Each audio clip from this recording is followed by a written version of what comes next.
AM kitchen വ്ളോഗിൻ്റെ പുതിയൊരു വീഡിയോയിലേക്ക് എല്ലാവർക്കും സ്വാഗതം. ഇന്ന് നമുക്ക് കുറച്ചധികം കൂവ കിട്ടിയിട്ടുണ്ട്. അപ്പം ഞാൻ ഓർത്തു വന്നാൽ കൂവ പൊടിയാക്കുന്ന രീതി എല്ലാവരും ഒന്ന് കാണിക്കുക എന്നുള്ളത്. അപ്പോൾ കൂവ ഞാനിതാ അതിൻ്റെ മുകളിലൊരു തൊലി ഉണ്ടാവും, അതെല്ലാം കളഞ്ഞെടുത്ത് ഒന്ന് വൃത്തിയാക്കി കഴുകി നന്നായിട്ട് കഴുകണം. നല്ല മണ്ണുണ്ടാവും. കഴുകി ഇതുപോലെ അരിഞ്ഞെടുക്കുക നൈസായിട്ട്. നമ്മളിത് മിക്സിയിലാണ് അരച്ചെടുക്കുന്നത്. പണ്ടുള്ളവരൊക്കെ ഉരലിലാണ് അരച്ചെടുക്കുക. അപ്പോൾ നമ്മൾ മിക്സിയിലാണ് അരച്ചെടുക്കുന്നത്. ഇതുപോലെ മിക്സീൻ്റെ ജാറിലിട്ട് നന്നായിട്ട് പേസ്റ്റാക്കി അരച്ചെടുക്കുക. അതിനു മുമ്പ് നമ്മളിതാ കുറച്ച് വട്ടമുള്ള ഒരു പാത്രം, ഒരു വട്ടച്ചെമ്പ് ചെരുവെന്നൊക്കെ പറയും, അതിന് മുകളിൽ തോർത്ത് കെട്ടി അതിലേക്ക് വെള്ളം ഒഴിച്ചു കൊടുത്ത് ഇതുപോലെ ഒന്ന് സെറ്റാക്കി എടുക്കണം. ഇതിലേക്കാണ് നമ്മൾ കൂവ അരച്ചത് ചേർത്ത് കൊടുക്കുക. അപ്പോൾ അത് നന്നായിട്ട് അരച്ച് പേസ്റ്റാക്കി എടുത്തിട്ടുള്ള കൂവയാണിത്. ഇത് നമുക്ക് ഇതിലേക്ക് ചേർത്ത് ഇതൊന്ന് കൈ വെച്ചിട്ട് നന്നായിട്ടൊന്ന് ഇളക്കി കൊടുക്കുക. അങ്ങനെ നമ്മൾ ചെയ്യുമ്പോഴാണ് ഇതിനുള്ള നമുക്കുള്ള കൂവപ്പൊടി കിട്ടുമല്ലോ. അപ്പോൾ അതിലേക്ക് വേണ്ട സാധനം ഞങ്ങളിവിടെ അതിൻ്റെ 100 എന്നൊക്കെയാണ് പറയുക. അത് ഈ ചെമ്പിൻ്റെ അടിയിലേക്ക് ഈ തോർത്ത് കൂടെ അങ്ങനെ പൊയ്ക്കോളും.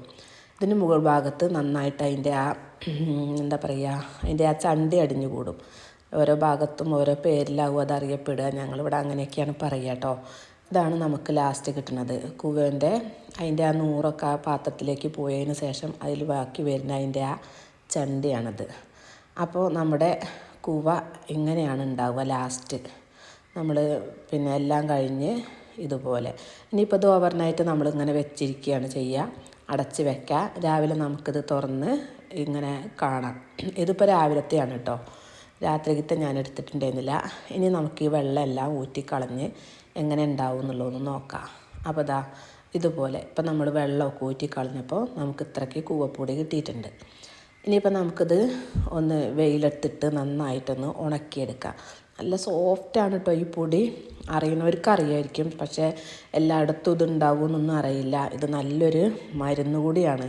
നമ്മുടെ ഈ മൂത്ര സംബന്ധമായ അസുഖങ്ങൾക്കൊക്കെ ഇത് നല്ല മരുന്നാണ്. അപ്പോൾ നമുക്കിതൊന്ന് വെയിലത്തിട്ടിട്ട് ഉണക്കിയെടുക്കാം. അപ്പോൾ ഞാൻ ഇത് ആകെ ഒരു 4-5 മിനിറ്റുള്ള വീഡിയോ ആവും, പക്ഷേ എൻ്റെ ഒരു ദിവസത്തെ പ്രയത്നഫലമായിട്ടാണ് ഇത് ഉണ്ടാക്കിയിട്ടുള്ളത്. അപ്പോൾ ഇതുപോലെയാണ് നമുക്ക് ലാസ്റ്റ് ഇത് കിട്ടുക. വെയിലത്തൊക്കെ ഇട്ട് ഉണക്കിയെടുത്തതിന് ശേഷമുള്ള ആ ഒരു അവസ്ഥ ഇങ്ങനെയാണ്. ഇപ്പോൾ നമ്മുടെ കൂവപ്പൊടി ഇവിടെ റെഡി ആയിട്ടുണ്ട്.